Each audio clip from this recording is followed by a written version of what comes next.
Optimism is finding the beauty in mushroom clouds like, wow, that's how the movie ends.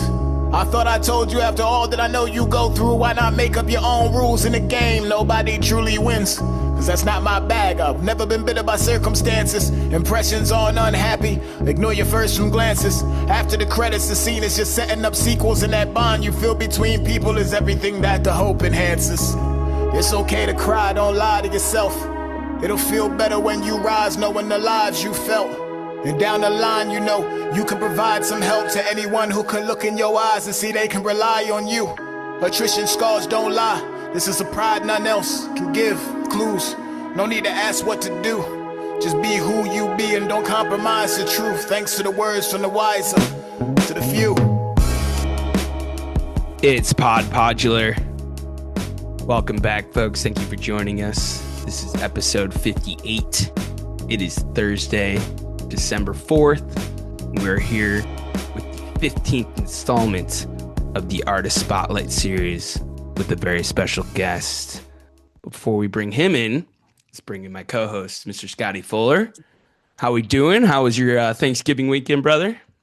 Man, my Thanksgiving weekend was awesome, partner. I love the way the beat broke right there on the intro. That was smooth right there. I might practice that timing every now and then. I might. That was choice. That was like the one you did a month or so ago. But yeah, Thanksgiving was great, brother. Spent time with family and obviously lots of J time. Did a little bit of record store day on Friday, and pumped to be back with our next artist series today. How was yours? Fantastic. Gina and myself went up to her family's place up in Michigan. Lots of snow, lots of dogs for Eula to play with. She's on 9 acres, so you got to let a dog run every now and then, right? Love it. So speaking of one of the dogs, let's bring in this guest, Mr. Fuller. How about a proper Podpodular intro for him? Yes, sir. Yes, sir. Our next guest hails from my favorite city, Atlanta, Georgia. That's where he's joining us from tonight. He's an MC that has been around for close to 3 decades, and I don't think it's an overstatement to say that he is a pioneer in the DMB scene specifically. This man has worked with everybody from LTJ Bookham to Zomboy, Bro Safari to the very reason that this podcast exists today. And specifically, the reason that he's here today is because he played a huge part in The Human Dream that dropped a few weeks ago. He is either featured or used in some way on 3 of the tracks from The Human Dream today. I've wanted to have this guy on for a while just because he's been super responsive anytime I've reached out to him over the years to compliment him on this and that. Joining us today is Armanni Reign. Fantastic intro. That was nice. Almost 3 decades. Like when you hear somebody say it, it hits a little different, man. That's crazy. But happy holidays to you both. How are you? Oh, we're doing great. Thank you so much for joining us. We were extremely excited to have you. So let's start with your background, Armanni. Tell me a little bit about your childhood. What musical influences did you have growing up? Did you grow up in a musical household? All that good stuff. I did grow up in a musical household. Everyone in my family. I grew up in a house full of women. My mother, my sister, and my brother all sing choir. My mother also was into a lot of 80s pop and things of that nature. So quite an eclectic vibe. Not just that, but I moved quite a bit. So I was in different social constructs from anywhere from Chester, Pennsylvania to the burbs of New Jersey, back to Philly again. Went to church in Philadelphia.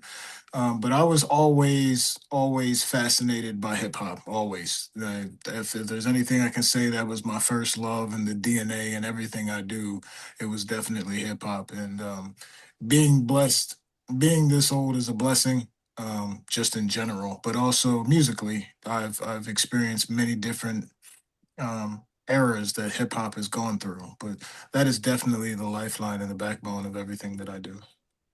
Okay. Awesome. What specific hip hop artists did you first kind of grow up on or first kind of stuck with you?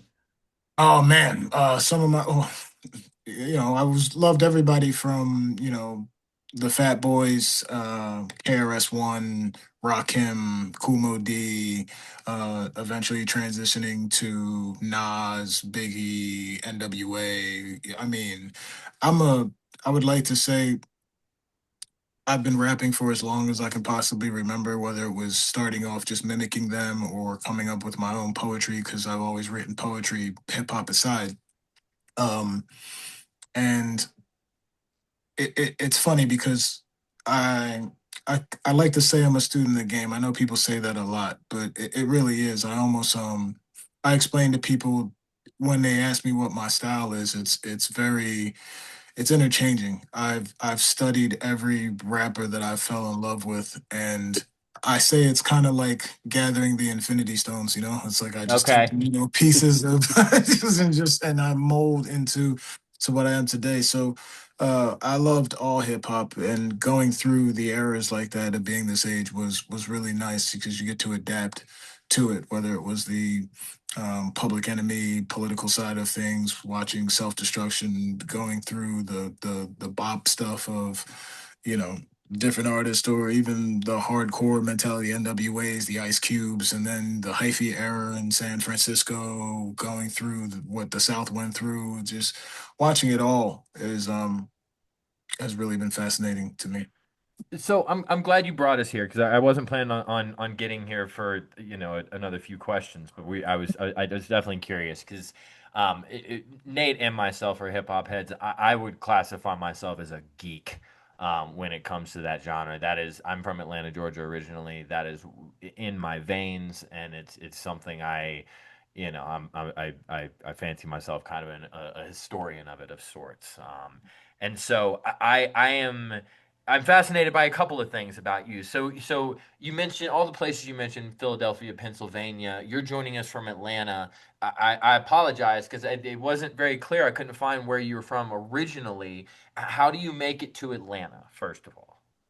It's funny when people ask me where I'm from. It's kind of tough to say. I mean, what was the lyric I had? When I say A town in this bitch, Chester's where I came from. That New Jerusalem, my wheel game, and Philly's where I made things from. So it's like I was raised in Chester, Pennsylvania, which is right outside of Philadelphia. Okay. It's a really rough town. Which is funny because you're like Philly's crazy, and then next to it is just even crazy. Uh, so I was raised in Chester, Pennsylvania, and my mother, bless her, did everything she possibly could to get us out of the hood, and we moved to New Jersey, and I mean like super Jersey, Pine Barrens, out in the woods and the sticks, complete culture shock. Um, and then we moved to different parts of Jersey while I was going through high school. And I honestly, at the time, couldn't take the burbs anymore. I had to get back to the concrete, so I moved back to Philly. Um, a lot of people, I say Chester, Philly. It's literally the same thing. The only thing that separates it is an airport. Um, and when I moved back to Philly is pretty much, when I dug deep into the music thing and really took that so serious. It's where I gained my stripes. So stayed there for a very long time. Embedded myself in the underground music scene there for I can't even remember how long. It's all just a beautiful blur, to be honest with you. But still friends and family there. And honestly, about 17 years ago, 16 years ago now. My daughter's 17. I was holding my daughter inside the hospital and watching the news, and it's actually when Philly was at a place where the violence was at an all-time high. They were like killing police officers and things, and in that moment, I was like, I gotta go. So we moved to Atlanta about 16 years ago, and been down here happy ever since. Okay, so that's like 2010 time, Yeah, around there. 2009. Okay, okay, okay, cool. So that kind of that answers a little bit of what I was curious about, and honestly, kind of everything that you said. It speaks to this a little bit. I was just fascinated reading about you and where you were from, and those you don't scream Philly to me, and you don't scream Atlanta to me.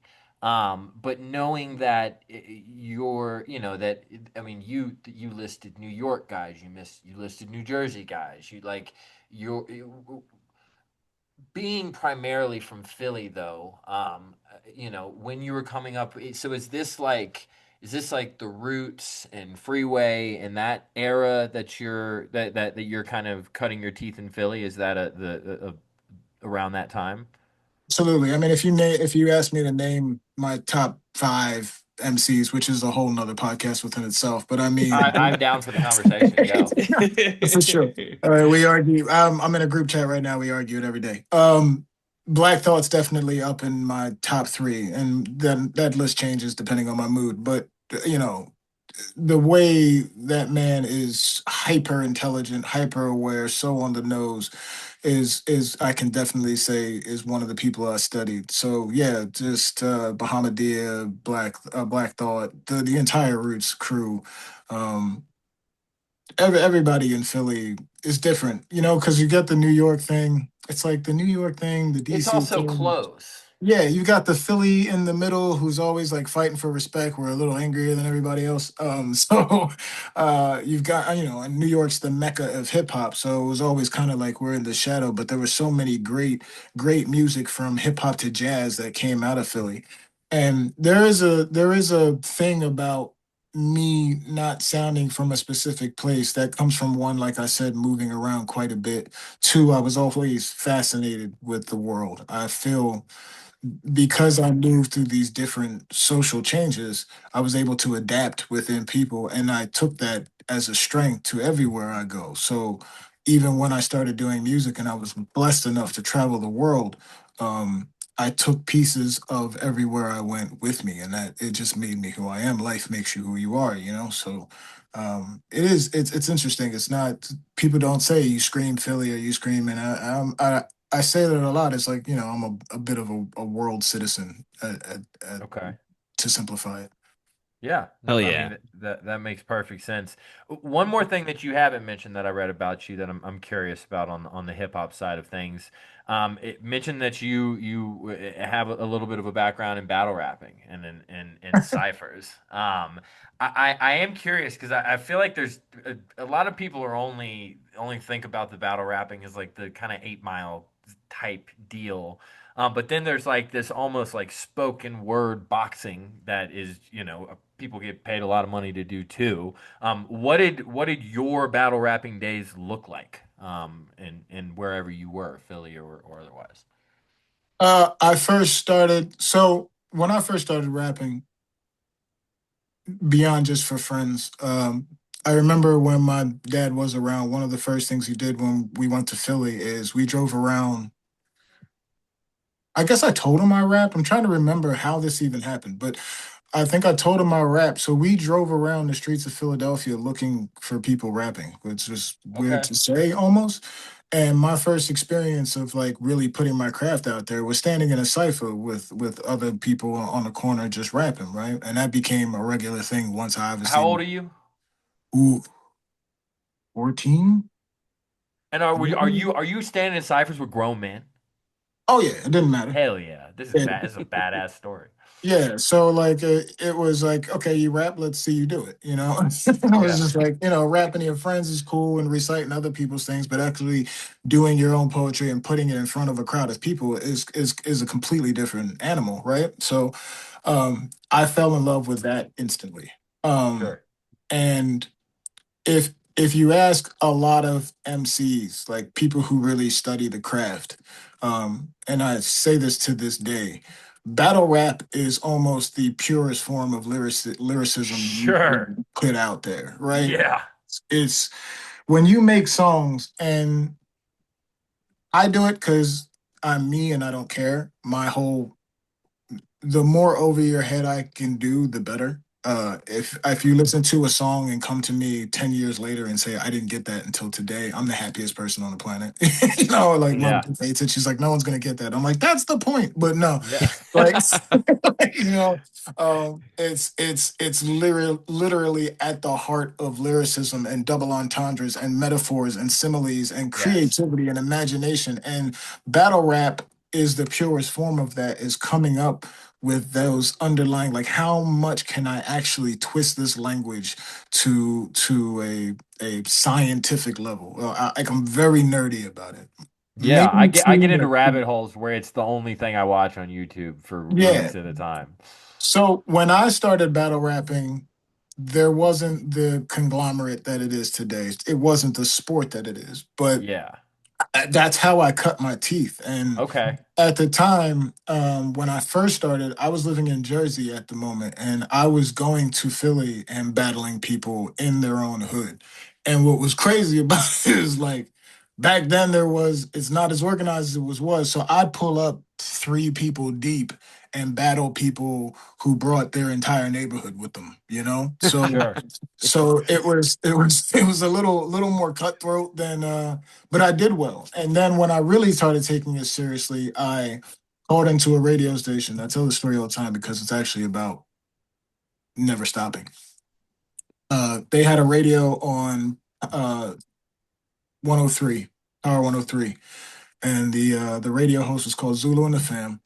And you would call into the radio, which nowadays you're like, one, you're like, who calls a radio station? Two, um, in order to sync yourself up properly, you had to do some weird thing of keep the radio down and hold the phone, which had a wire back in the day for Oh, you for kids out the there. the beat. Okay. Yeah, but you didn't really go by the beat, but it was like lightly playing in the background, right? Well, anyway, the point is, the first time I did it, I got booed. Booed on a radio station? Food on a radio station. I'm talking Man. prime time, 9 o'clock at night in front of the entire city of Philadelphia. And I tell this story, it's funny, it's super funny because when I tell this story, it's not like you just got booed. Like there's 8 people in a room in a radio station that could just boo you. And that would be demoralizing enough. But no, they had to take it to another level. They actually played a recording of a coliseum of boos. Right? So you just get the "Ah," and then like Oh if God. that's not bad enough, right when you're like, wow, this is really dragging on, they would play this Looney Tune song, like the dun dun dun dun dun dun dun dun dun dun dun dun dun. So it'd be like, you can't rap, you are a whack MC, so don't you ever call here again. Like it was terrible, right? Ooh. And I remember sitting in my room like, wow, that was because I like to compare this comedians to comedians say like you're not funny just because your friends say you're funny. Stand in front of a crowd, Yeah. like Mhm. Yeah. everybody's funny to your friends, but like Yeah, go bomb in front of 50 people, people who don't want to you hear you know what I talk. mean, Yeah. who are there to watch you bomb. And Right. in that moment, you have to decide to yourself, are you going to take that or are you going to rise up? And that summer, I went to Wildwood for the summer. I just moved. Nothing on it, no plans, no nothing. And I battled every person in sight. Just if you looked like you could rap, I was in a cipher. And I won 2 competitions while I was down there. And then I came back that summer and went back to 103.9. And they remembered me. They were like, because I was Capone at the time, and they were like, "Oh, you were that guy that was here before." And then I battled on the radio, and I won, and basically remained cipher champ on the radio station for 3 months straight. Woo. Um, Yeah, All right. I had that in the notes. I was curious how we got there though. yeah, That was- that it started. It started with failure. It started, and honestly, everything through my career mostly has been about people telling me no, and then saying, "Okay, we'll see." So battle rap has been at the heart of everything I do, even now. Um, I won a competition with the Rough Riders, and I had a decision that day to either go to that competition to the finals or go on a drum and bass gig, and I chose the latter. And we So could you talk. want a competition with the Rough Riders Mhm. for what? For It sponsored by the Rough Riders. It's funny. There are names that I bring up of who people I battled who are one, and I need to say this ahead of time, absolute legends in the game. This is nothing please me name trying drop. I don't do that, right? So like I battled at the time his name was Rain Man. And I battled him and I won, but I didn't go to the finals. I went to a drum bass gig. I met Goldie and I think Okay. I think that was a cool decision. Rain Yeah. Man, yeah. So I battled Rain Man at the time was his name, and now his name is RJ Payne. And Oh. legend. So Yeah. sick, stupid sick. And watching him actually come into his own has been a sight to behold. Like watching him grow into the massive beast that he is now is fantastic. But yeah, I battled the boy B, who later became Cassidy. I, Hey, yeah, did you like beat Cassidy? Cassidy's no slouch. yeah, I mean, it's funny because Man, it's like, when you say things like that, it's like, oh, you're talking crazy. Like, no, I mean, it just happened. And he's No, gone on to be, I believe it. I just know Cassidy's pedigree in terms of battle rap. yeah, absolute monster. Like to this day, he's even Hmm. doing battles now. His freestyles are crazy, like absolute legend. But these are the people I cut my teeth with back in the day. You know what I Hell mean? yeah. So like, all that's absolutely crazy. But the most important part about this whole battle rap conversation is it's always been about the bars to me. It's always been about lyricism. It always comes down to trying to be clever, not trying to do the pop thing or dumb it down for anyone, which is a gift and a curse within itself. But I refuse to be any other way. hell yeah. Well, we talked about lyricism. Let's talk about cadence a little bit, right? So your cadence, it's just incredibly adaptable, right? You think about hip hop, drum and bass, dubstep, trap, hybrid electronic music. How do you train that kind of versatility? One, I'm always curious. Craze labeled it musical ADD. Um, Okay. a lot of that again is being told no. A lot of it is moving in different social circles. So I've, growing up in Chester, everything was hip hop. When you move to the burbs, there's a whole lot of rock and roll. There's people playing house. And when I was at house parties and all I wanted to do was rap, I would rap over whatever I was on. So it didn't matter if there was house music on, I'd rap to that. If there was breaks, I'd rap to that. I just love rapping, period. To this day, there's nothing better than just finding a beat and trying to find the pocket to fit in. And I believe that just made my style eclectic from the jump. And I've always been curious and fascinated by sound. So even when I was listening to hip hop, Master Ace was like crazy to me just because the bass lines were just so different and like deep. And, so you get your melodies of your jazz, but your futuristic sounds of the bass and synths and things of that nature. So naturally, when I found drum and bass, it was just like, what is this? And that started from me going to a battle at a radio station and the guy didn't show up.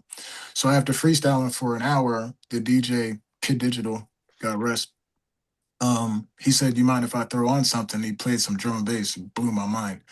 And then I was given a tape. It's called the Something's Jungle with DJ SS featuring Foxy and Skibbity.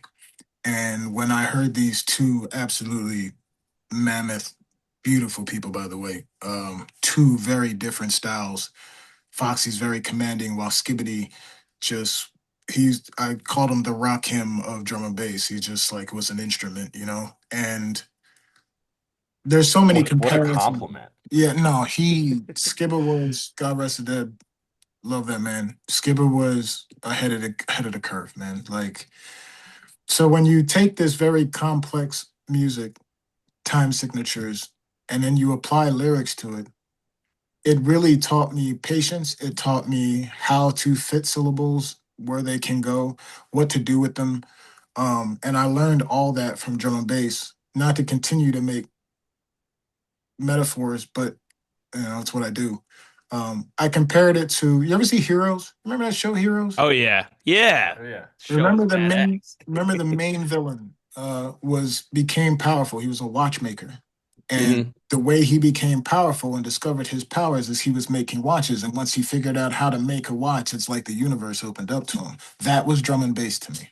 It was just like you took this complex sound, and it was just like once I deconstructed the mathematics of it and was able to apply my lyrics to it, it became a whole new world. And like learning any language, I just immersed myself in it until I developed a style of my own that applies to this day. And once you do that, you just chase that forever. Oh yeah, I mean, you think about drum and bass and like the MC aspect of it. Educate us a little bit about that. Where does that start? Like, where do they start incorporating MCs with that? Is that a UK thing? Is that a American thing? Or to your knowledge, kind of where's the source of that? Well, drum and bass is 120% a UK thing, originated. You just had your sound classes, your Jamaican sound classes that came over. The as far as where the MCing part is, the creation of drum and bass is a different thing. But MCs have been around since the beginning of drum and bass. It was just a perfect marriage between hyping the crowd, toasting the crowd, and then you had people like Stevie Hyper D, who took that to another level. And the MCs have always been a core part of the drum and bass experience, no matter what anybody else wants to pretend to tell you. Um, Hmm. so me, honestly, was just getting in where I fit in. When I first heard it and I listened to it, and then I got on stage and I was told, "Nah, he can't do that. He'll never be ready."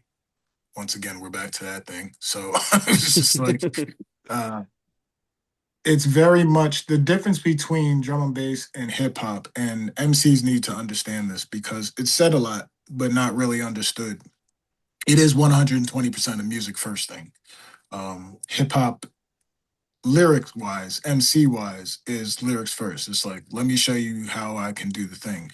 But if you don't take if you go into drum and bass, you have to understand the music comes first. You have to know when to let it to breathe, when to let it breathe, when to insert yourself, understanding that less is more, and really studying the music, loving the culture is a big part of it too. Because if you don't, they're gonna call you out. You're gonna know.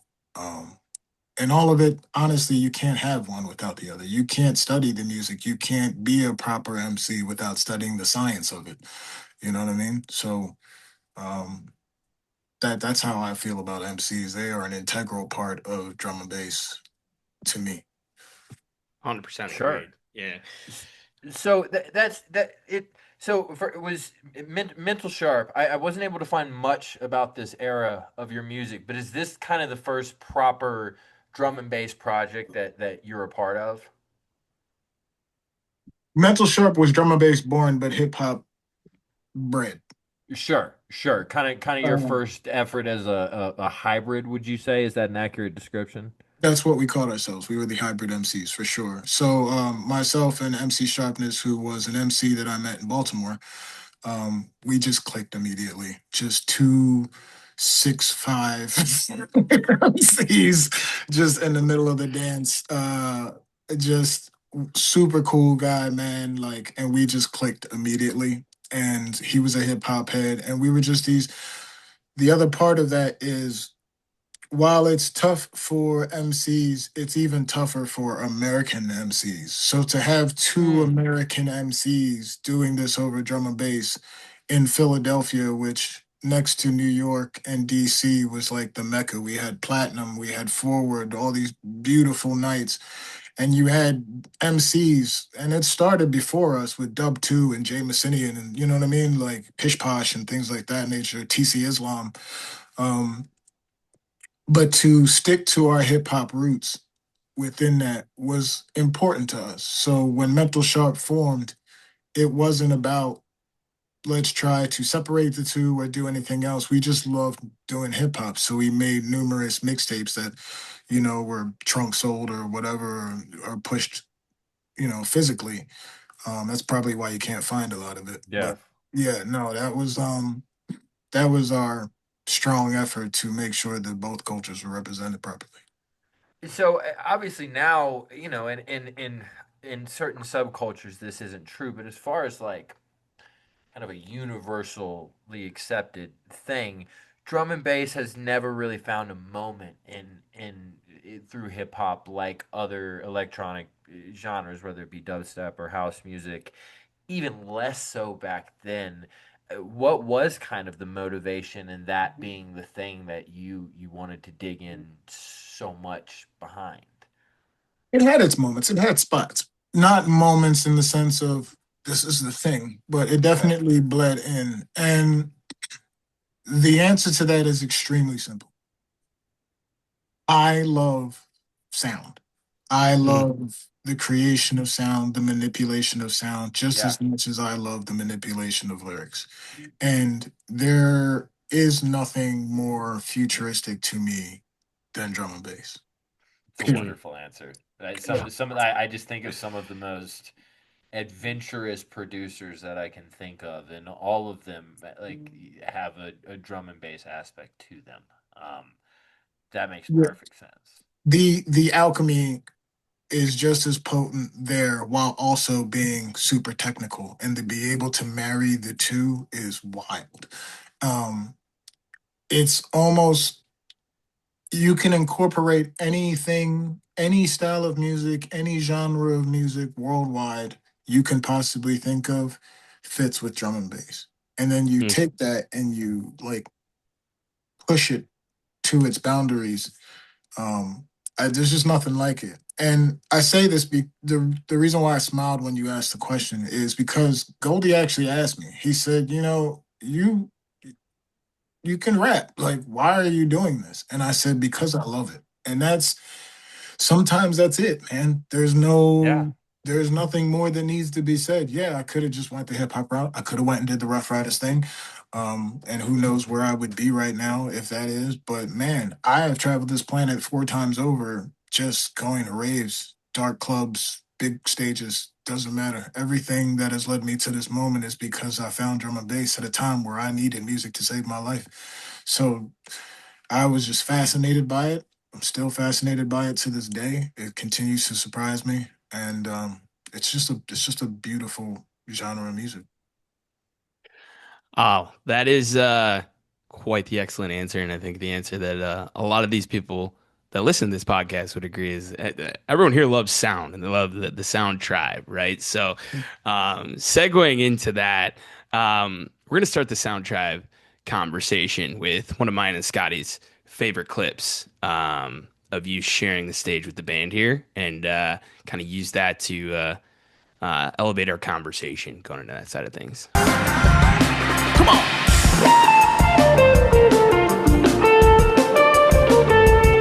What do you say?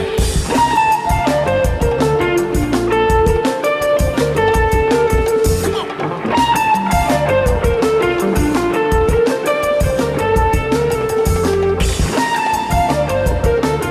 Yeah.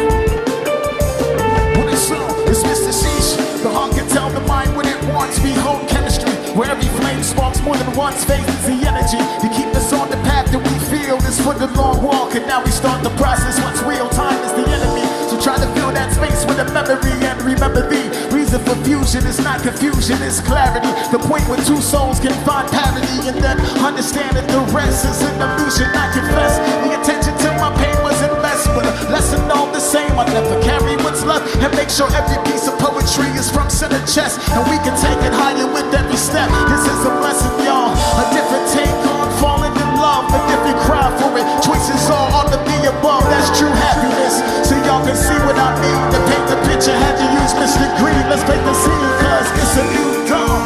It's a new day. Put your hands up, you know what we say. He say, it's a new dawn. It's a new day.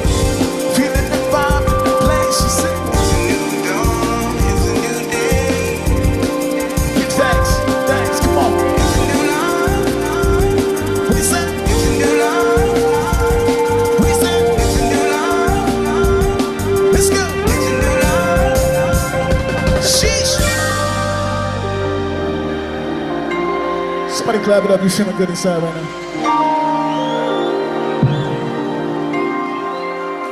Blessed to be alive, right?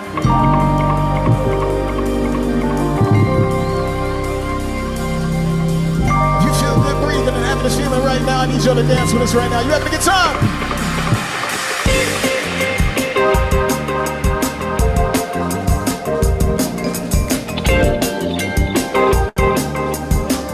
You can't dance, shake your shoulders, it's okay. Come on.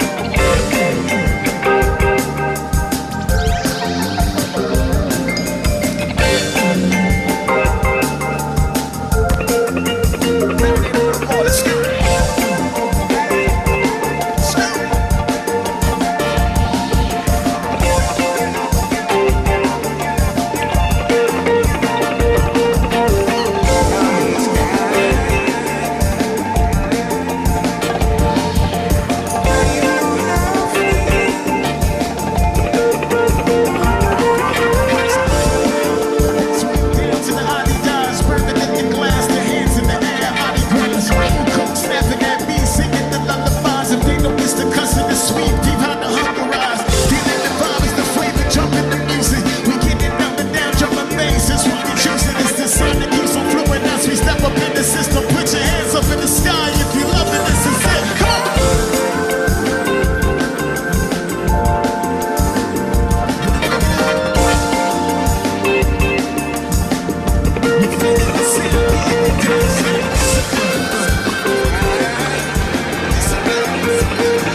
All right, that came from center chest, if I ever heard it. This That's a good time. yeah, this was okay, so 2018, November 24th, the Just Just Thanks. thanks. Yeah. And What's this cool this is about the it? the first time you share the stage with the band, right? Yes, sir. Yes, sir. Take Beautiful. Yeah, absolutely. Me and Scotty were both there. It was Yeah, this was, man. I actually sent you a message about this. This is the first time I reached out to you on Instagram, just because I was curious if that verse was written or a freestyle. And if I'm remembering correctly, you said that was a freestyle, wasn't it? well, The beginning the, section was written, the middle part was freestyle, and then yes, a lot of that was ad lib, and that's kind of how it is when I perform drum and bass or anything. Is I'm just vibing off the crowd, same as the band, you know. um so let's go back to the beginning of the relationship between you and STS9. How did the collaboration with STS9 first come together? I feel like I feel like I need to start from the beginning, actually. Do Yeah, it. Go please. back as far as you need to. Yeah. First of all, I couldn't be more grateful that they even asked, that they looked in my direction. And I feel that way about any of these absolute titans who bring me along on their musical journey. It is truly to this day humbling as I just like I first started. And the threads of time are funny, right? So the first time I actually heard Sound Tribe was very, very, very early on in my drum and bass career. I wouldn't even call it a career at that point. We played a show.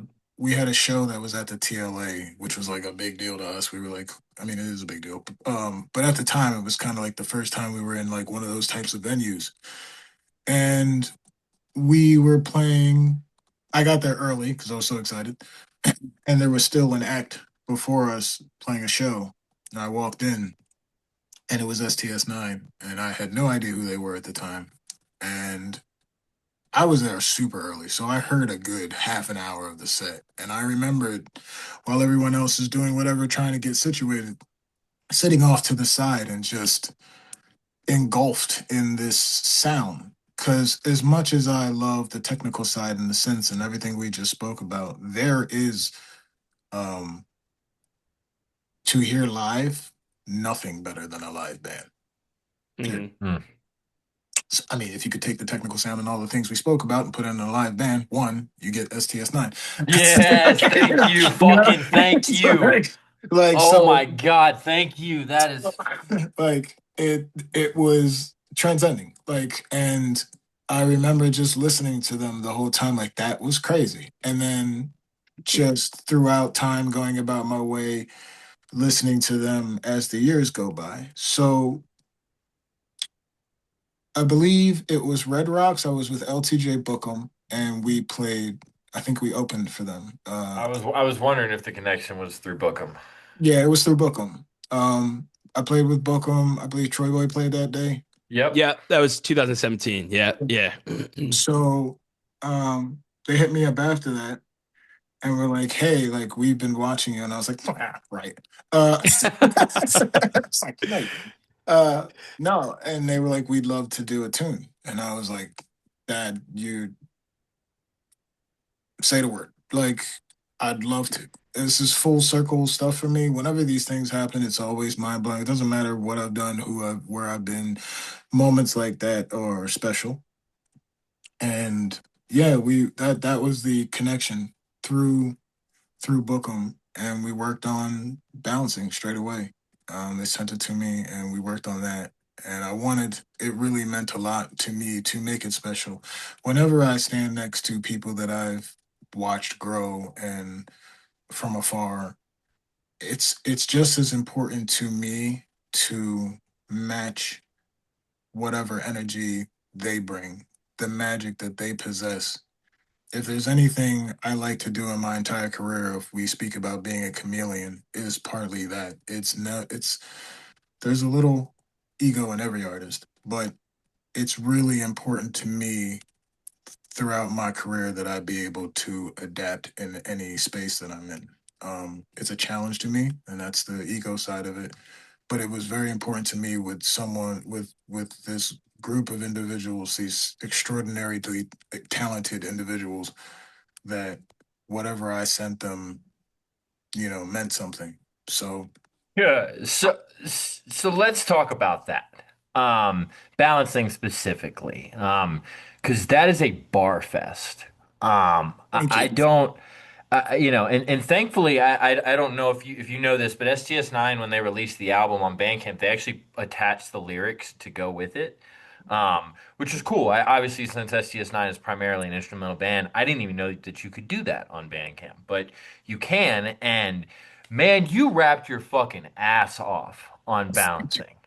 I mean, you talk about all those little things that, I wanted to let you go, so I didn't want to interrupt you. But one of my favorite things you said so far is the thing about finding stuff in music 10 years down the road and going, "Oh, that was there the whole time."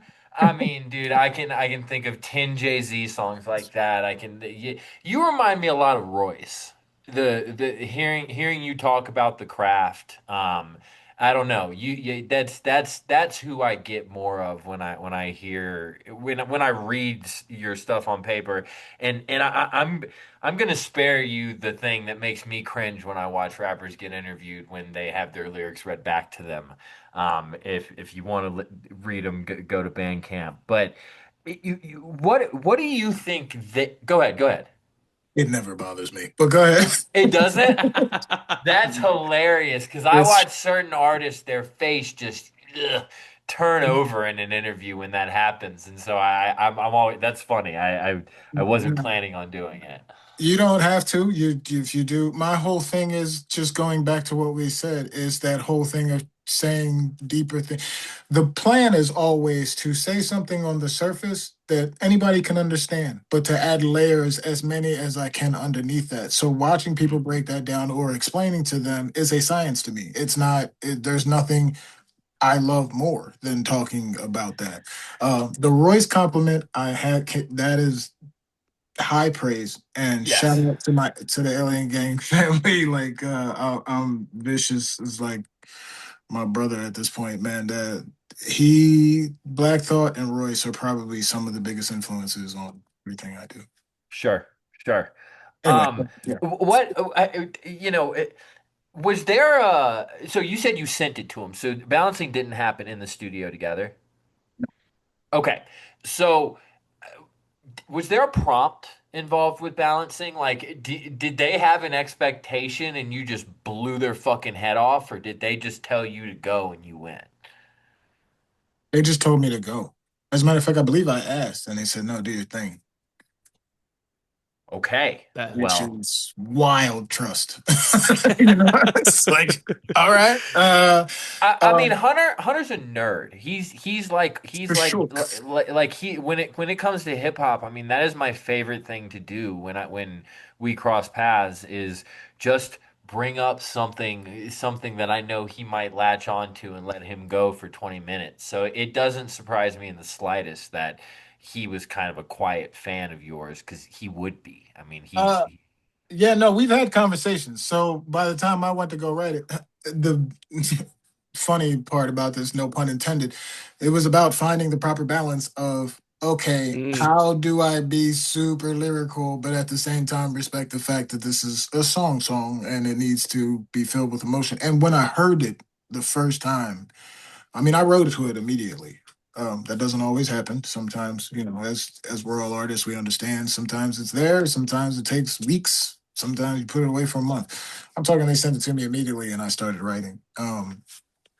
And yeah, we can get into what the lyrics meant and where I was at the point in time. But um, even the singing part, um, I'm not a classical singer, as I'm sure you that's know. true. Yeah, that is a little bit outside your box for sure. No, it Yeah. sounds good, but the fact it sounded so good that like man, I don't even think of like really the singing part, like, but like, damn, yeah, you sang on that track too. Like, Yeah, I laugh all the time. I tell people, I was like, man, if Pharrell can sing, I can do it. Like it's really just about feeling the vibe, man, and hitting. It's not necessarily about being the singer. It's just like, can you catch the vibe of it? And I love that some people appreciated that. Like mm, the response to that song um was mind-boggling. You played that show. That was the first time I played with them, and even then, I didn't realize how many people love that song. Even when I showed hmm up, I spoke to his wife, and it was like, "It's my favorite song," and I'm like, I appreciate you being really nice to me. And then like, you know, and then we got on stage and watching the effect it actually had was like the first time I was like, oh no, you guys really listen. Like that's crazy, and hmm humbling, super humbling. And I'm glad we're here and people enjoy it thoroughly. Oh I yeah. mean, go ahead. Yeah, I mean, when you started recording for them, right, and collaborating with them, did you immediately picture yourself performing live with them, and what was that conversation like the first time they asked you to come on stage? The two are not connected. First, I write most things like I'm performing them. Like I'm still a kid at the end of the day. I'm a 47-year-old, 13-year-old. Like it just is what it is. Like Sure, I think that's what sure. keeps it fun. It keeps it beautiful. Like I get butterflies before every show. I still love this so much that like it cracking a little bit scares the shit out of me. But that's what keeps me alive, to be honest with you. So yeah, I pictured performing it. Did I think it was going to happen? No, not at all. Not in the slightest. So when they asked me to come do it, first it was just a humbling thing. It was put my game face on and like, all right, let's get this thing. I've been playing shows forever, so that wasn't the issue. But But I again, mean, it's in Atlanta. It's their hometown. It's now hmm, your hometown. So, at the I gotta Coca-Cola imagine Roxy. yeah, but at the Roxy, that's not like that was a cool weekend. They haven't done that before or since. Usually it's the Tabernacle or the Eastern, and for them to put you on that stage, I get why that you got a game face for Yeah, that one. for sure. It was like the Coca-Cola Roxy is no joke, and being with them is no joke. So um performing that and being on stage that long, they did send me a couple of tunes to work on, so I had a couple freestyles like preempted in my head that I can like go to and things of that nature. But honestly, man, whenever I talk to them, whenever we're backstage, they're just such beautiful people, man, that like it Hmm. really was just about vibing, like, and that song meant a lot to me, and I was happy that it meant a lot to them, performing with them and being able to do that and then keeping me on stage, because they could have easily just been like, yeah, do the song, and you know Yeah. Right. that wasn't it at all. It was just like, no, you're staying on and we're gonna do this. And I was just like, man, such a beautiful vibe. The fans are the most passionate fans I think I've ever witnessed. You guys travel everywhere. The amount of people that I've been friends with for eons that I didn't realize are Sound Tribe, like heads. You know what I mean? They're like, yeah, no, I Hmm. never missed a show. Like, and I'm like, oh, like so like, man, you guys are the epitome of Die Hard, and in a beautiful way that only this style of music brings out in people. Yeah, I mean, I think it's really fun, and I say this every once in a while, but one of my favorite parts about doing this podcast is whenever we ask people to do this, they can't say yes quick enough, and it just speaks to the caliber of humans that they are, because we've had them on, we know them, and they say never meet your heroes, and if your heroes are STS9, you should try to meet them because they're pretty fucking cool, and people love talking about them. So I love Look, hearing you say that. look, man. I've been around. I've met some of my heroes. Some of them I never want to speak to again. I've met some who are super cool, and I obviously have the OGs who I pledge my life to, honestly. And it's STS9, all of them. And that's the funny thing too. It's not like you meet a band sometimes. I've had a band. We're all different. Hmm. We're all crazy. It's hard. It's very difficult to keep together, to be on the same page, to mash all these ideas together and still remain. And man, I'm not surprised.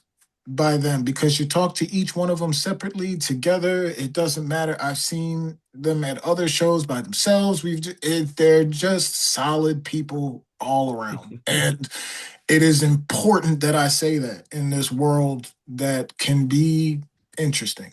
And especially with artists and the game and the cultures that it gets tricky. And to have people that you can just say, no, they're just solid folks, man. Like that's key.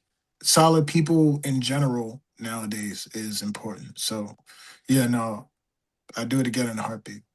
Yeah. No, you kind of alluded, Scotty, to the lore behind it. You know, like a lot of people like talking about it because there is lore, there's mystery behind it, and like there's surprises behind it. And one of your biggest night with STS9 was a surprise. And that was at Electric Forest in 2019. So I want to go back to I want to go back to that night with a couple clips. We'll start with this one. But this is the show that you were featured on stage for the longest during, and man, there's some really cool moments. So we'll start with this one.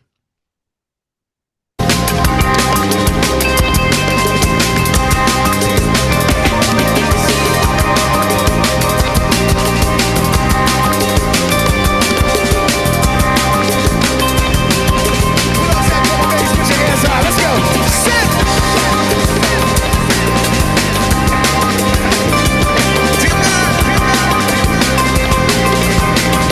You love that drum and bass. Put it on. Let's go.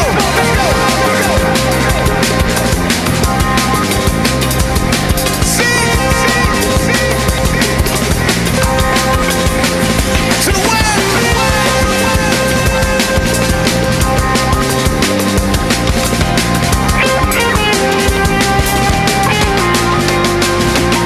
We say, open the mouth, cooking the one, jumps in the cut, gonna make smart trade from the bomb, and the trap in the beat, jump to the D's, obviously gonna make smart play to the boss. Hop in the track, who gonna rap, bomb in the rain, got the flow. Rock to the back, snap, when he get a contract, attack, and those who get close. From left to the right, that's to the right, respect like we can do this now. No matter what do, say we exclusive, and that group's underground. How they feel it, the flavor, because we give them a taste. Somebody put your hands up if you love that drum and bass and say, go, go, go, go, go.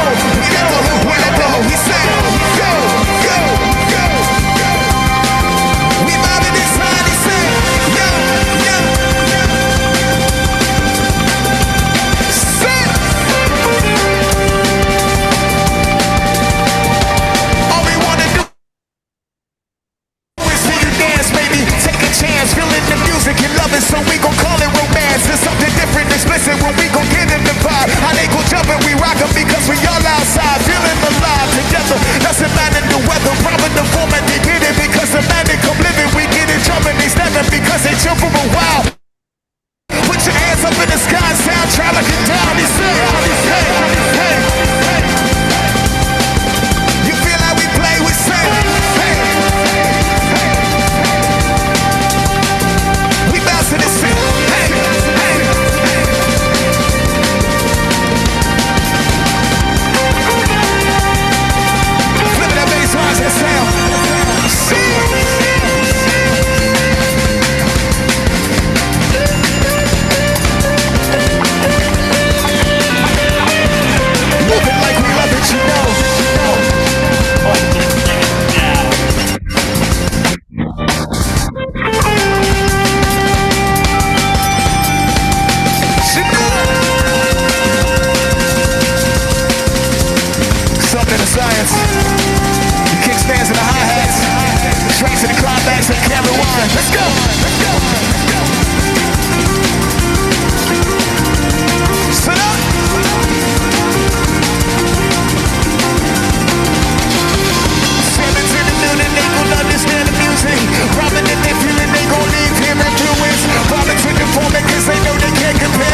Armani, I have to ask, what is your favorite thing to tell a crowd to do?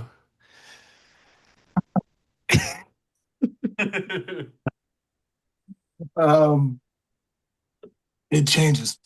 The go to is always put your hands in the air or make some noise. But Oh yeah. I like, it's funny. If you asked me in the beginning of my career, it was definitely that. It was like very militant. Da, da, da. Lately, for probably the past 5, 6 years or so, um, I'm having more fun. So, telling people if you can't dance, shake your shoulders. Learn to dance and see. It's like because everyone says like all the regular stuff, and it's just like after a while, it's just like, hey man, we're just having a good time. Like stop being so Yeah. serious. It's just like it's music. So, I've You got to make sure definitely people are listening too. Throw yeah. something different in there. Yeah. Every now and then, when I say drum and you say banana, and just see who's paying attention. Like it's just. It's like I can be serious when I want to, but I'm having a good time. I hope you're having a good time too. That's really what it's about. It's if there's anything, my favorite thing is who's having a good time, and it sounds cliche, but if I'll look at people in the crowd and say, no, no, no, are you having a good time? Like you Right. specifically, and that even came off of something a lot of artists will tell you. We joke about it all the time. There's always that one person in the crowd who just stares at you, you know, just motionless completely. You know what I mean? Like It's hard not to focus on that person, right? Yeah. 10,000 people having a good time. And I'm hyper focused on this one person who Yeah. refuses to emote in any shape, form, or fashion.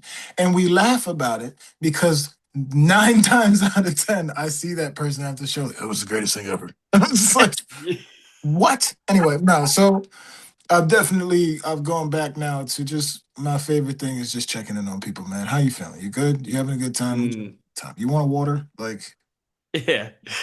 So another question that I thought of as I was listening to that because that is by far the best version of that song that has ever been played. It doesn't get touched a whole lot. I would without checking on this, I would guess there's 30 They versions of used to it. not even tack a drum and bass section onto it. Yeah. Yeah, Yeah. but it may have been played 20 to 30 times ever. And that might be too many. All that being said,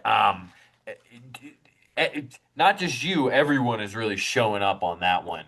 And it made me think about the fact that you have been around drum and bass for a very long time and have probably shared the stage with some phenomenal drummers.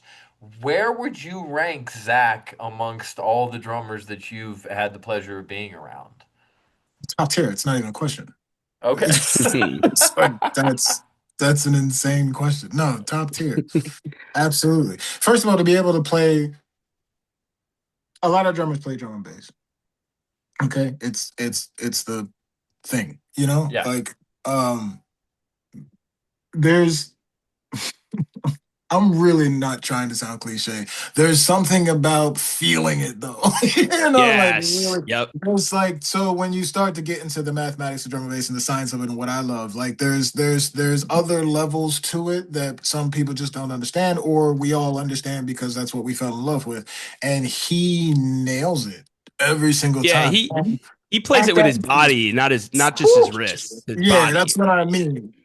It's nuts, and not just that, but that was at E-Fars where Yeah. Joan Bax Axe played before and after, which was wild to me because the funny thing about that show is no one knew I was coming to play with Uh, STS9. So no I idea. saw a bunch of people that I normally see at that beautiful festival. By the way, if you've never been, you're missing out. Please go. It Um, is. and showing up there like, what are you doing here?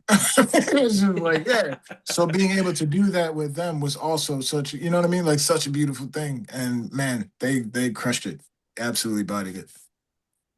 Yeah, I was able to um go backstage. You probably don't remember. I looked a lot different. Couldn't grow a beard yet. Did not have long hair, but I was able to go backstage and kind of decompress after that set with you and Jeffrey. And you guys were tired. You were winded. That was some hard Oh, work out there because you're featured on 4 or 5 songs here, which is by far the most. Also, Scotty, I looked up the stat on that song. You were right on 29 times that song has been played, which is not very much at all. I am a well of useless facts.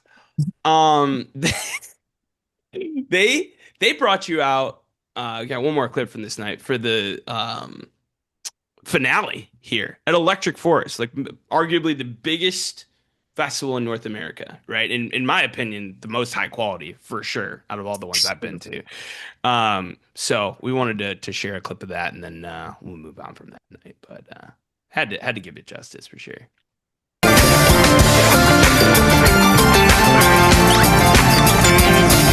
it go!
See, this is like an athlete after he's loose. You've Well, I know why he's called Mr. Sheesh, because fucking sheesh, man.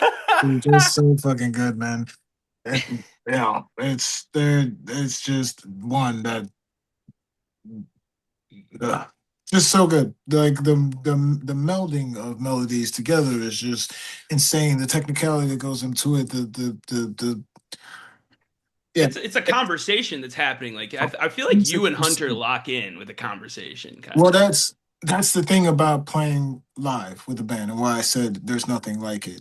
Um, it's very similar to when I say why rappers shouldn't rap over their lyrics.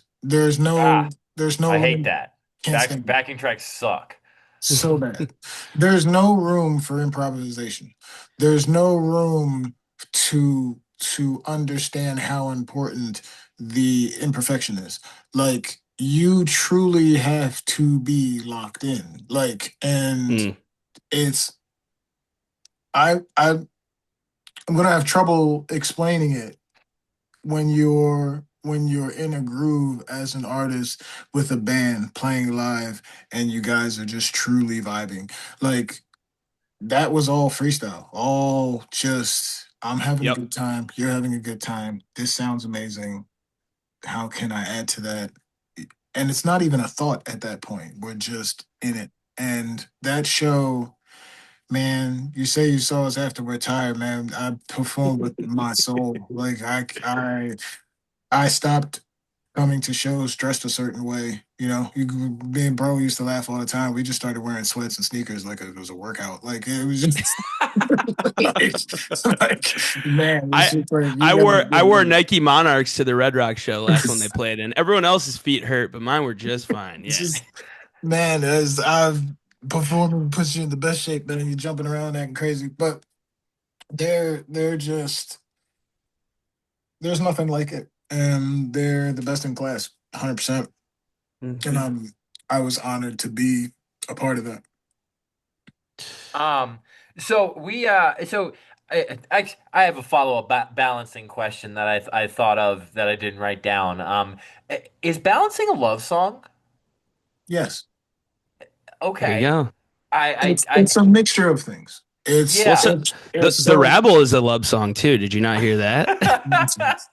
so the thing about balancing is I wanted to write a love song, but I wanted it to be very real. I wanted it to be not just so yeah, we can write a love song about how everything's happy, or we can write a love song about how everything's sad and I miss you. Or the point of balancing was to strike the middle ground, to fight for everything, to understand that there are ebbs and flows, highs and lows, and that none of that matters at the end of the day as long as we can fight through it together. And it wasn't just about life, it was like we can survive or love, we can survive life with this mentality.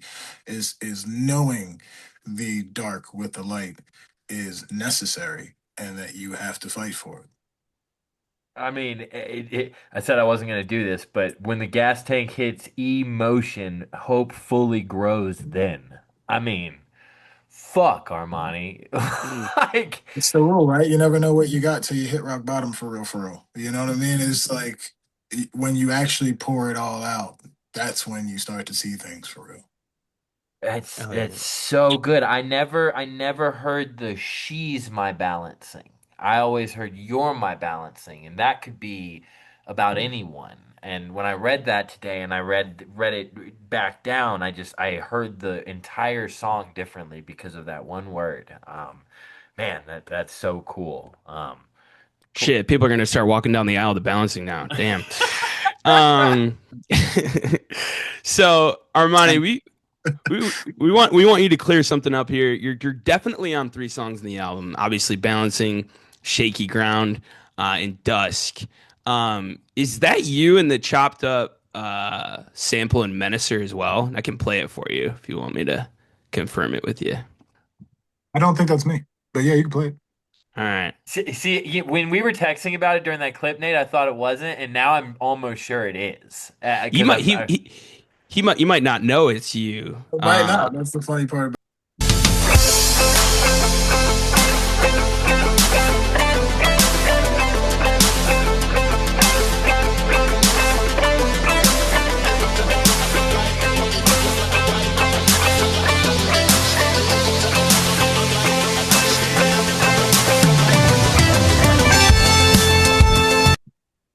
do we think? It's not me. It's not Damn. you? No, no, no. I've done a couple Wow. vocal samples for them, but that's not it. Okay, and yeah, Hunter confirmed that the chopped up spooky shit on Dusk. That is you, right? I don't remember doing that one either. Okay, cool. Well, because he That confirmed that said, one. I have done a couple vocal clips for them, and they might have used that. So Yeah, so yeah, he confirmed it when he was on that it was one of the okay, verses that y'all did yeah, together that okay. he chopped up and put in there. Well, to Um, And let, let I gave free rent play by all means, please. Yeah. Well, to get back to the question, you play three totally different roles in these, balancing classic hip hop verse, dust, chopped up sample of your voice, and shaky ground, more of kind of a interpolation, right? What does it feel like to have a band as important as STS9 use your talents in so many different ways? Well, it's everything. Um, the thing I was saying before about using or being adaptable, as what I would like to believe is a superpower. Not to say it like that, but to just being honest. Because I'm from different backgrounds. When I perform with, you see me perform with different acts from Bro Safari to Goldie to LTJ Bookham to these are all very vastly different. STS9 is vastly different, and to me, it's like all the little voices in my head find an avenue. So when Mm, someone as talented as STS9, when Tribe goes can do exactly the same, take mm, that sonic ingenuity, that flexibility to go anywhere, to be able to use me in numerous ways is everything to me. It's all I ever want. I tell the joke all the time. I want to make the hardest trap tune one day and a tune for Disney the next, and no one blink an eye. You know what I mean? Like that's it's, and I do that even when I do with my sync music and things like that. I have an alternative rock song right now. No, that's not like on my Spotify playlist, but like it's being able to let all of those voices in my head come to life, and that someone else sees that and values it is special to me, as childlike as I can say it. no, I I mean mean, it's not being musically ambidextrous; it's omnidextrous. Honestly, like the range is out of control from both you as an artist and them as a collective, and it's peanut butter and jelly. So, on that note, if you could push things further with the band, either live or in the studio, kind of, what would your vision of that be? I don't know if we'd have a set thing. I don't ever think it's ever a set thing. I think it's about pushing what we feel is right and in the moment. There's doing things premeditated can be dangerous. Okay. It can be hmm, beneficial at times. You want to be intentional. Don't make a mistake about that, artists out there. You want to be intentional with everything you do, but at the same time, um, it can stunt creativity. And we've had talks a million times, and a lot of them go, when we're ready, when you're ready, let's do something, and then it just magically happens. And a lot of music I make ends up being like that. A lot of the things we force to say we're going to do this thing doesn't come out. It's just the way it goes. My solo projects are different, but even that, there's a cutting room floor. It took me forever to make my album because we did the ruthless edit. I had 25 songs, we whittled down to 12. Like, yeah, you- I don't know what it would sound like. Um, I would love to do multiple styles. I'd love to do like a real classic boom bappy style, but their twist on it with the futuristic sounds. I'd love, mm. Fuck yeah. I'd love to go super far left and just tap in it. What I love about them is I think they make me want to tap into something I haven't tapped into yet. So I can't tell you what that is. You Oh, know? Mm. yeah. I think they make their fans feel the same way, honestly, because there's so much inspiration from it. I mean, fuck, look what we're doing right now, right? But um, enough about STS9, right? We pumped their tires a little bit. Back to you a little bit, and just talking about your process, mindset, and philosophy a little bit. What does your writing process look like now? Do you write every day, or does just kind of inspiration hit and bursts, or what does that look like for you? Inspirations come in bursts, to be honest with you. I try to write every day. I am making music a lot. I have shout out to my alien gang. I shouted them out before. Working on a project right now with Kid Vicious, City the Great. A lot of MCs that we built in the community. Rap God Zan, Jace, Jet Suede. These are my brothers who I rock with on a regular basis. I'm still trying to work on a tune with Track MC. I'm working on my own Three Keys project right now. I do a lot of video editing. Artwork and things of that nature. So wherever I can place my time is what I go into. But I love to write. I wrote 3 raps this week. So like we're always working on freestyles. I just dropped one. I've got an abundance of hard drive songs that are just sitting here right now that I'm working through. But my creative process, I listen to the music and I write to what speaks to me first. Sometimes it's right away. Sometimes it goes. Sometimes uh, I hear it and I want to sit with it for a minute so I can really do it. When I write, when I'm not writing for other people, when I write for other people, it comes a little quicker because I know that I'm on their timeline. So it's different. So if they send me something and it's inspiring, most likely I'll sit and just get it done right there and then. Maybe sit with it for a minute, revise it how I want to. As far as my hip hop writing is concerned, for my own personal tunes, I am very almost overly methodical with every syllable I write. Mm. So um, it's very detailed, and I'd like to say burst only because I'm trying to juggle so many things. I'm spinning so many plates. But as far as the writing is concerned, no, I write as much as possible. Constantly. Even when I'm having a writer's block, I'll just go write something randomly just to get through it, you know? I just Mm. have to write. I'm a writer by nature. If there's anything I can claim first, it's I'm a writer first.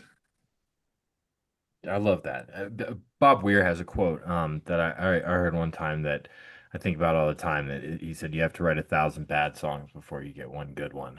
Um, 100%. yeah, I don't It's know. the normal cliche of 100,000 hours, man. I'm better than I was a year ago, and I'm 10 times better than I was 10 years ago. And it's just, it's a muscle you have to constantly work. And it's tricky because the more you write, I mean, there's only so many words in the English language, right? But it's not about that. It's about the vibe, the feeling, the way you can manipulate the language and adapt that to sound as well. And I mean, I was doing the electronic thing for such a long time. Right after COVID hit, I started battling again just to remind. I say I wanted to remind people, but it was a lot of it was remind myself. I had an album drop, and it was just like, hey, like I rap. You know what I mean? Like Hmm. you can do the whole put your hands in the air and this is and dubstep make you da da da, da, but like no, I write. Like you know what I mean? So it's just I don't think I'll ever let that go. There's no stopping that. Before I can't make music anymore, I'm still going to be trying to think of a clever way to say something. Like it's an addiction almost. I would love to see you in a 3 round proper, give you a couple of weeks to prepare. As a hip hop nerd, I can't think of many things that I would love to see more than that. That sounds fun. Yeah, man, we had a couple tournaments online on Instagram. They were trying to get me to do some live battles, timing and things of that nature. But yeah, no, we had the first tournament was 140 MCs. I won that one. We had another one full of 60 MCs. I came in second. We had the third one follow up after that. I won that one.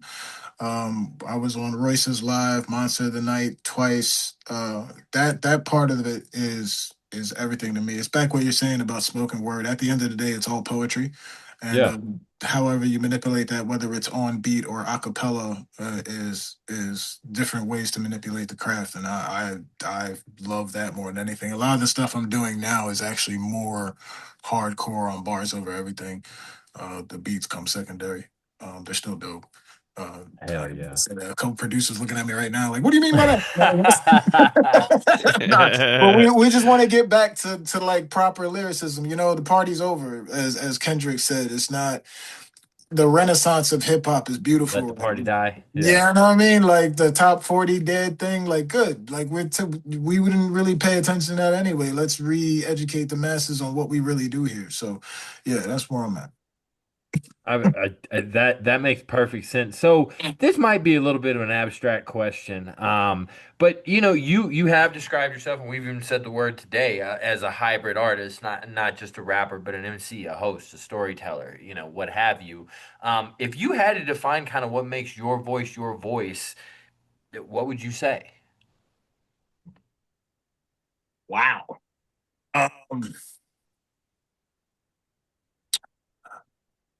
I I I do go back to the writer first because it covers a lot of bases. Um, my storytelling is different. Even in the mundane things you think you hear, there's something in there. I don't shy away from it. I try to be as complex as possible, even when you hear something simple. Trust me, I put something else in there for you to catch later. So I'm just a writer at heart. I love to write. I don't know if I can name a thing. I don't know if that's a good or a bad thing, because I'm always looking to do something else as well. A lot of my musical journey has happened because I haven't been afraid to do that. My eagerness to want to try new things. Um, it all comes down at the end of the day to me writing them. It's can I rap over breaks? Can I find this song? If I put this song on my album, why don't we do it in 3/4? You know, like finding out what time signatures mean, melodies. How do I harmonize synth lines? How do I use the technology to change things? So I'm just an adaptable writer. Great answer. Absolutely. You've talked a little bit about doing like some things that are non-musical, like video editing and other stuff like that. So, for you, influence-wise, what are some non-musical influences, films, books, conversations, experiences that you feel like bleed into your work? It's funny because I'm going to keep giving you these general everything. But it's just like I do, man. I'm a let's just keep it a bean. At the end of the day, I'm a nerd.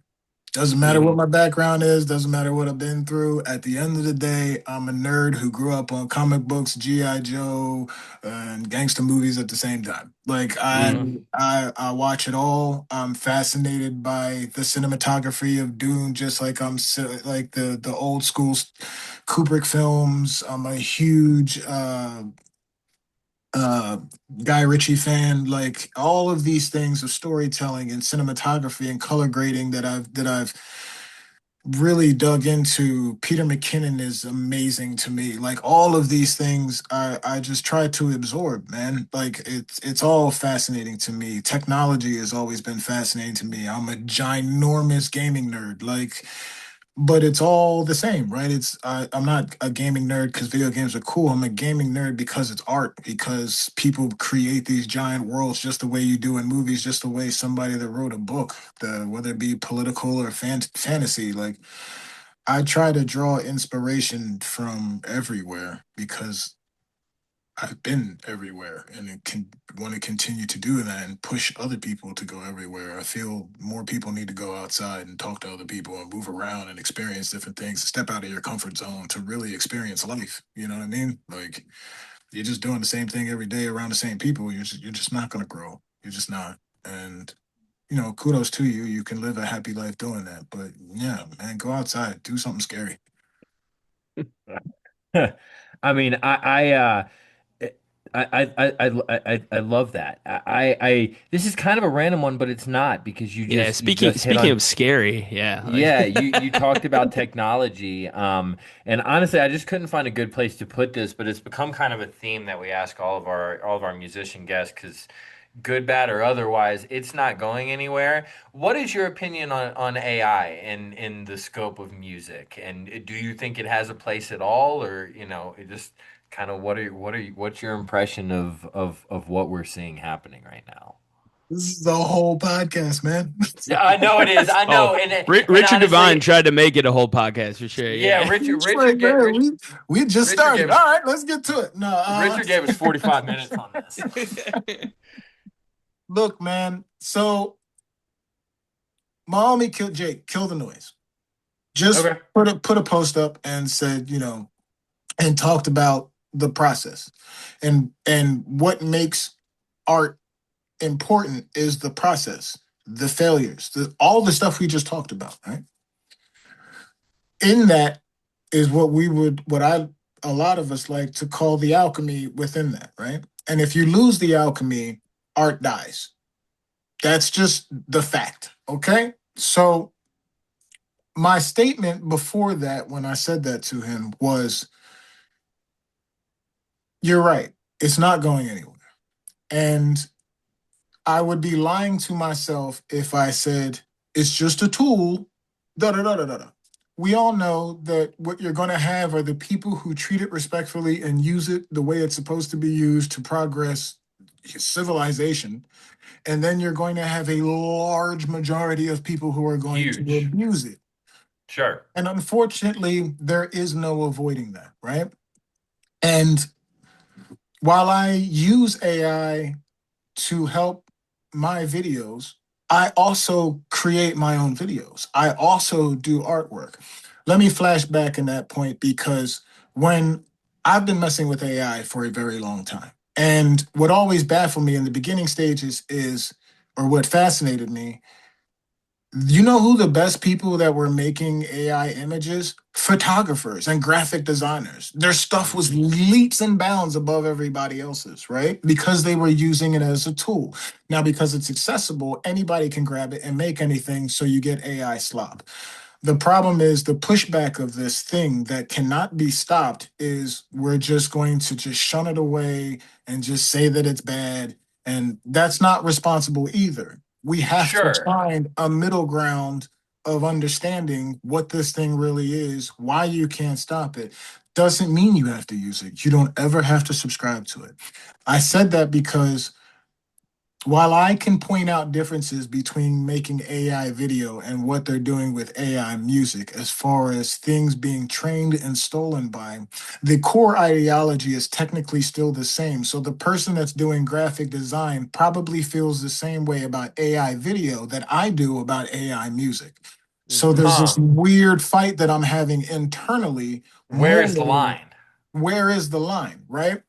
So I think it's more egregious with music because they are blatantly stealing directly from other artists and now pushing people to the side to create this other thing. Exhibit said we should get to a point where we should start giving it the parental advisory stamp. Like, this is AI, this is Mm. real. And to be perfectly honest with you, in my opinion, that is where the world is going to go. We're just going to separate the two at some point. I I had this struggle when people were like, well, I wrote these songs, but I couldn't get anybody to sing it. And it's almost like when I say I created these videos because I couldn't afford the graphic designer and I needed to do this on the fly, right? Mm. But I also know that one, I'm learning to do it on my own. And if I needed it, I would then take it to somebody who was more skilled than I. But that's my own personal responsibility and morality that I can't expect everyone else to have at the same time. And it would be foolish to think that everybody's going to do that. They're not. They're going to say, this is easy, type in a prompt, make a thing, put it online. You didn't do shit. You know what I mean? So, like, you lost the alchemy in the process. And it's very important that as long as we keep that part of it legit, we should be fine. You can't stop it. I've been saying this for years. The dangers of it are here already. It's too late. Yeah. Yeah. They're trying to make laws about it now. It's too late. That ship has sailed. I think this thing is going to hit society harder than anybody realizes within the next year, 2 years. People are saying 2030. I'm like, you're way Hmm. underestimating this. Yeah. Um, at the end of the day, taking from movies and all the things we talk about as inspirations, we've seen the story play out. And we're going to be the cyberpunk generation of debating on people who love old vinyl that they found in a case somewhere covered by dust that becomes valuable, who becomes currency. And the real is becoming currency. And you're Mm. seeing it even without AI. You're seeing it in the renaissance of hip hop and the real music. And it started before COVID. COVID accelerated it because it sat people down and made them really think about what they're doing and not making microwave bullshit. Um, so it all plays. Society is a reflection of itself, and everything that is in it is just a side effect. Yeah. I like that's a hopeful take on it that like, people are going to more actively seek out what's real, right? And like you said, that becomes even more valuable. So I love that take on it, honestly. But I think it's easy to I think it's easy to I'm losing the word right now, but it's easy to get really fucking scared about this what's at the end of this tunnel because it feels crazier than anything else. But I don't know. I appreciate that take because not only does it feel hopeful, but it feels realistic when you look at every other yeah. huge thing that humanity has gone through that we were forced to adapt to. Like, why wouldn't we also adapt to this? Kind of have to. So, I don't know. I love that So take too. what I try to tell people, I have this conversation a lot. Forced optimism is not a bad thing. One. No. Two, You're a parent. You understand that. You got yeah. to do that as a And dad. listen, it's tough. It's really tough. Um, we were telling our kids to learn how to code 2 years ago. Just Yeah. like why? That's why. Fuck. So adapting to this world, it's a little terrifying. I put up a thread because you'll never catch me on X, but I put up a thread that I'm saying the balance between my love for technology and art is at its most turbulent point. I'm excited and terrified all at the same time. I to as a tech head to not be excited about the possibilities and advancements all of these things bring is foolish. To be worried about the dangers of it and brush it off is also foolish. Hmm. You have to have that balancing, pun intended. Okay, so like it's I think I think you just have to have it in your own moral compass to do the right thing. And if you're just trying to use it to exploit, we're going to find out at some point. That's going to happen whether you like it or not. But if you can benefit from it just the way the same people who said that internet was going to kill everything. And we can have an argument on whether it helped or hurt. Sure. You Sure. know, We're still having that conversation. it's nothing different. The world is going to go through a ginormous societal shift because of AI, and music is like art is. I don't want to say at the bottom of things because I also subscribe to the fact that I believe creatives are going to be the new engineers. Um, because if we think it, we can do it. And it's going to get to a point where if you really think it, you can really do it. It'll give you the Hmm. tools to do so. So you can be scared of that or you can embrace it. What you cannot do is ignore it. There are a lot of people out there who will turn to you and say, I'm not scared of AI because I'm real. Okay. There's a lot of people who said that 2 years ago when they were looking at stupid videos and like, that'll never replace me. And here we are 2 years later, and I can make an entire movie by myself on this little Mac laptop. No problem.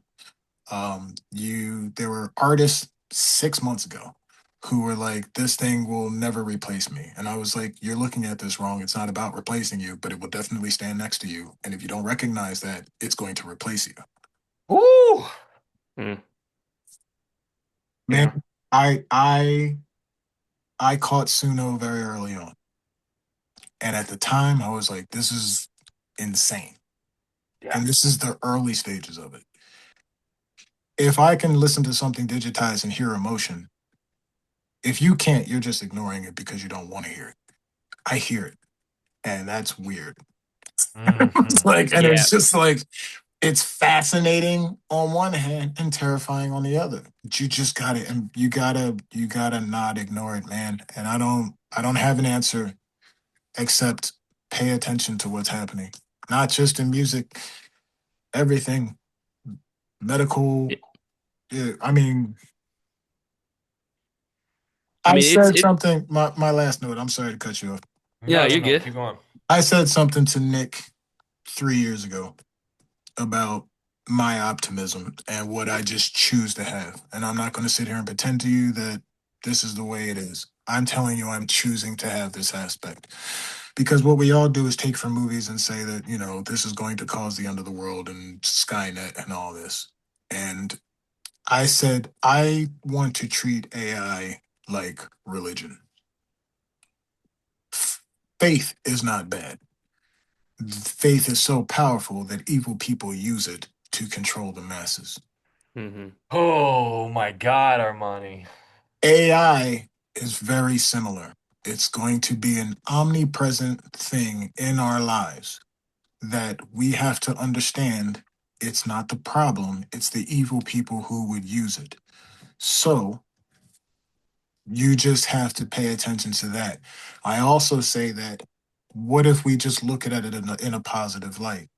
We don't have a lot of technology advances because evil people are in control of things.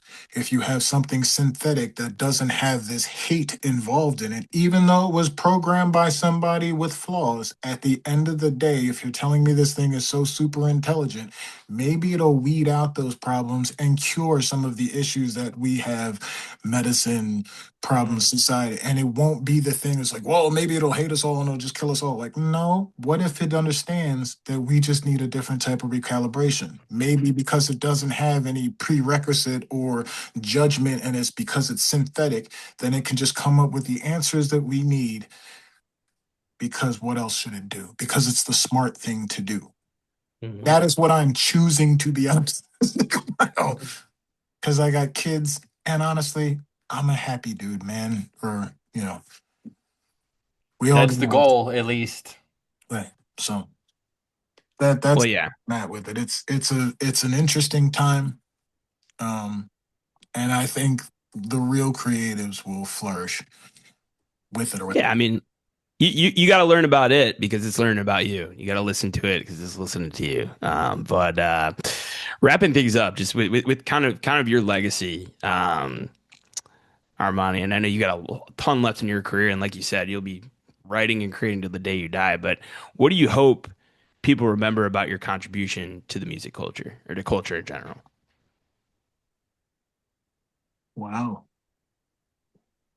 Um, that I did it with love, man.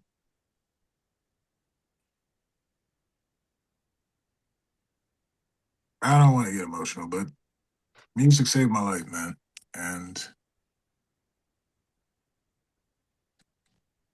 flaws and all, at the end of the day, I put everything into this craft. Um, whether I made decisions on time or correctly, or I did a lot of good things. I lived a good life, man. And it's all because of music. And I've touched people. I've had people, and I don't mean that in a sense like, I made them feel better. It's like, no, you saw me. And in that seeing me, we connected. And that's probably all I ever care about at the end of the day. Um, the accolades, the all that, it's been a cool journey, man. I hope it continues for as long as it possibly can. I know it will. As long as I'm alive, I'll be somewhere. My beautiful children are upstairs. My wife is, at the end of the day, when it came down to the music and the art and what I put into it, um, I do it with care. And that's all I ask for at the end of the day. Is I started in this to get respect, and what that looks like has changed as I've gotten older. And that's all it matters at the end of the day. Oh, man, this This is my favorite interview we've ever done right off the bat. I mean, we interviewed the band. Like that's this has been such a pleasure, man. What do you have coming up for the rest of the year and getting into 2026? What's the year look like for Armani? No, I'm just gonna sit around and play Arc Raiders. No, no, I'm just kidding. I will play that, but no. I've got this show's coming out Thursday. So today's Thursday. Yeah. Yep. Tomorrow I'll be flying to Puerto Rico for a 2-day festival with Let It Roll, huge drum bass festival. I'm excited to play with Justin Hawks. I'm gonna meet up with the Upbeats again. You know what I'm saying? So we're gonna talk about Let's society and all go. this. And yeah, man. So I'm working on a joint project right now with Kid Vicious, City the Great, called The Council. We're part of the Alien Gang. I'm working on a giant mixtape with the rest of the Alien Gang. I am working on my new project as well, which is my new moniker because I keep changing monikers, but everyone hates. It's just like stop changing your name. So it's actually called Three Keys, which will be three different versions of myself. So you'll get a little bit of the music I've had from Society of Numbers that I worked on with the Upbeats, a little bit of the music that I worked as Last Rhetoric with Bro Safari, and then the music that I've been creating on my own solo and with the Alien Gang. All that's coming within the new year. We're just pushing, man. Still doing videos, making videos for the gang. Um, just we've got shows lined up for next year. Can't really speak about those yet because they have not been announced. But I want to get back to just me rapping, just being a lyricist as opposed Sure. to trying to make a record. You know what I mean? And just speaking thought. So that's what's coming up, man. Shows, music, tons of music, and we'll be pushing that out soon. And before I finish that up, or we get into a wrap up, thank you for even bringing me on and having a conversation. Anytime I speak to anybody, I need you guys to know that it is important and extremely humbling that you would even consider speaking to me for any reason whatsoever, let alone to highlight this beautiful path we've all been on. Man, you had to beat us to it with the thank you. Man. Piggybacking off what Scotty said, unreal conversation we've had here today. So thank you for your time. We know you're a very busy man, as we just learned. Safe travels to Puerto Rico, man. Enjoy that. And for everybody listening, thank you for watching. Thank you for listening. Whether you're watching on YouTube, listening on Apple Podcasts or Spotify, throw us a like, throw us a subscribe, throw us a comment or review if you're feeling nice. We'll be back next week. But Mr. Armanni Reign, thank you again. Chest No, thank pats, you. Thank you. we're out, guys.